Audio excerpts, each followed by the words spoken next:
Okay, welcome back. And now let's examine the first example of the positional sacrifice topic. So that game was played in October 2012. I will start from the beginning and then we will come to the critical moment when white sacrificed a few pawns. So slab defense, one of the main lines, and knight h4, main move is queen e2. But the idea of knight h4 is also clear. White wants to get a bishop pair to exchange the knight for the bishop. So bishop g4, f3. Okay, white a little bit weakened his pawn structure on king side, but still got a bishop pair. Bishop c4, bishop c1. And from now on, all white's plan will be based on the bishop pair, bishop c4 and bishop c1, and control over the center. And mostly white's plan is based on light squares, because black doesn't have light squared bishop to cover those squares in case if the position get the open character. So e4, white opens the diagonal for the bishop and extends the control of the center. So queen b6. Black wants to bring the rook to d8 and to create pressure on d4. So white forces the knight to go out of the center. So first rook d8. Now I cannot take on f6 because rook takes d4 and then discover check, rook takes c4. So bishop e3, knight e8.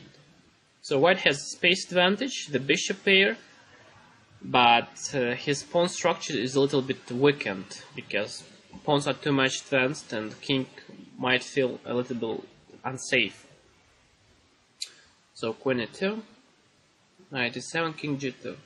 So here is a very important moment, maybe the most critical moment of the game.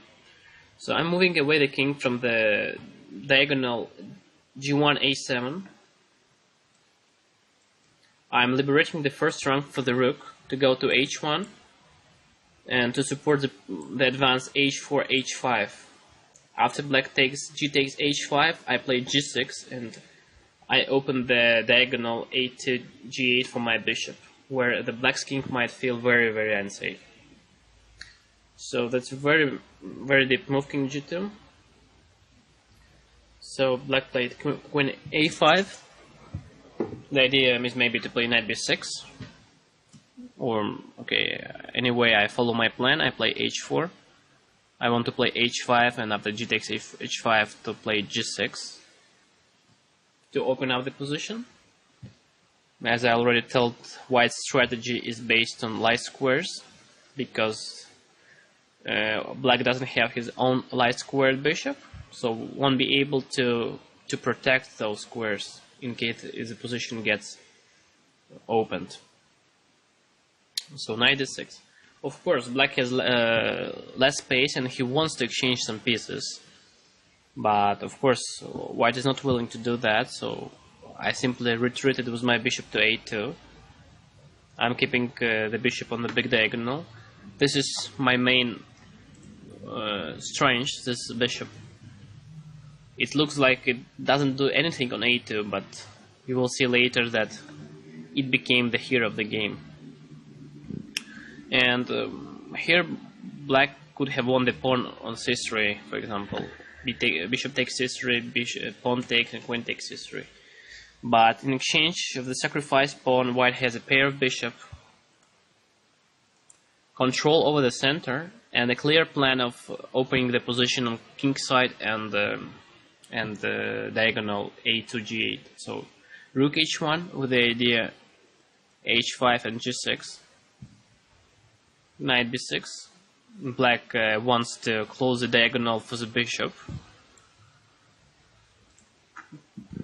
but white first plays rook a c1, queen b4, and then h5. And if, for example, g takes h5, white can take rook h5 or play immediately g6, and bishop becomes really strong.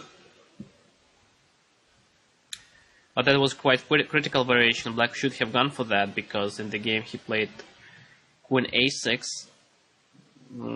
black managed to exchange queens, so now white's attack would be less dangerous.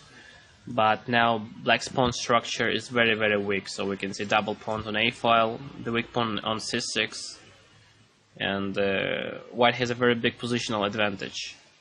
But still, black managed to exchange queens, so the attack on king side is not that dangerous. But so okay, I played rook ac1.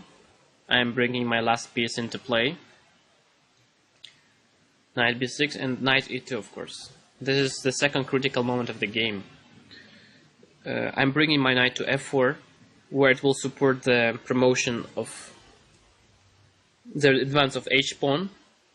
So again, after black takes g takes h5, white simply would play g6 and the position gets opened. And b3 would be a worse move, because I would keep my bishop on a2, and this is not what I want to do. My bishop should be playing on the diagonal, should not be closed. So knight e2. I open c file for the rook, but on the other hand I'm sacrificing the pawn on a4. So knight takes a4, so black is the pawn up now. Also my pawn on b2 is hanging. But what do I have in exchange of that? I have a bishop pair again. I have a clear plan of opening up the position on king side and on the diagonal a2, g8. And I have better coordination because my rooks are more active. So again we see that the side who sacrificed the material got better coordination, better central control. Yeah, so knight f4. So white is ready to give up even 3 pawns just to open up the diagonal a2, g8.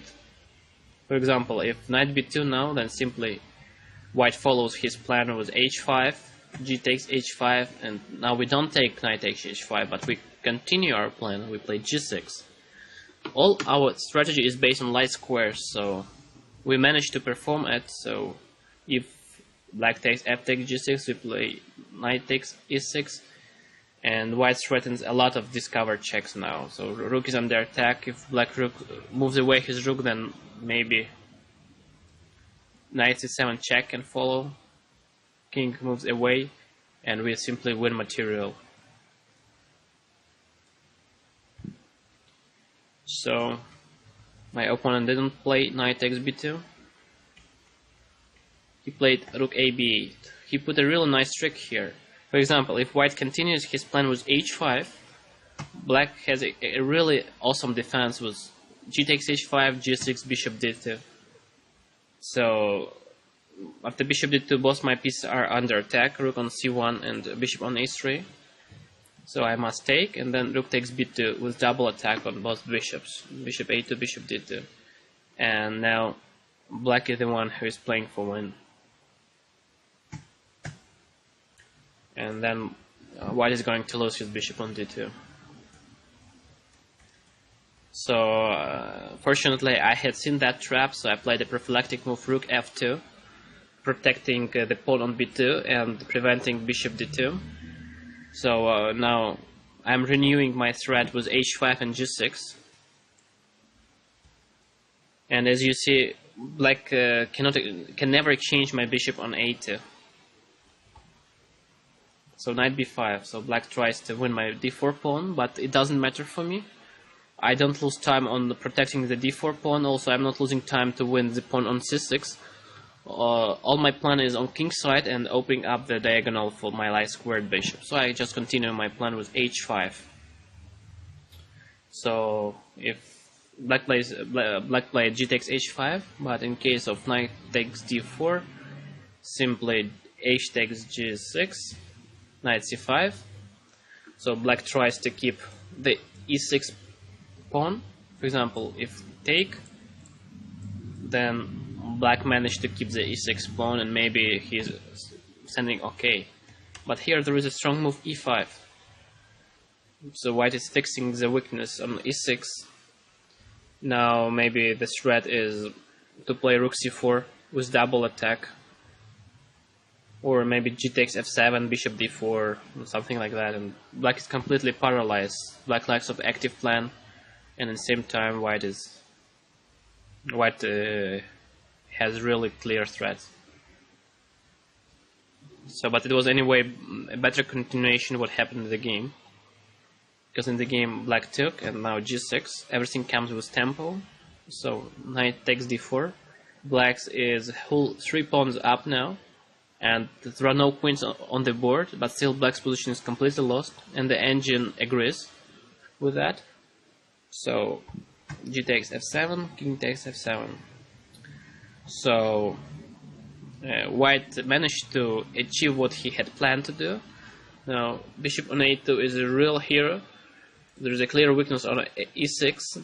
Black's king is weak on f7. So now white exchanges the defender of e6 pawn, and knight takes e6. The discovered check is threatening now, and after the game my opponent had explained that he had missed what happened in the game, that white is not obliged to take rook takes d2 now, simply knight c5 check, king e7, and knight take a4. And that was what black had missed in calculations. So white is clear piece up. Those 2 pawns doesn't matter because those 2 are doubled. That one is weak. There is absolutely no counterplay for black, and his position is completely lost. So what can we say as a conclusion of this game? So the conclusion is that all white's plan was based on light squared strategy, trying to open up the diagonal for light squared bishop with h4, h5, and then g6, getting to the black's king. It became possible because black didn't have his own light squared bishop to protect the squares. So that was the first critical moment when white played king g2 with the idea rook h1, h4, h5. And another critical moment took place here when white played knight e2, sacrificing a pawn on a4, but getting a real strong initiative with knight a4, h5.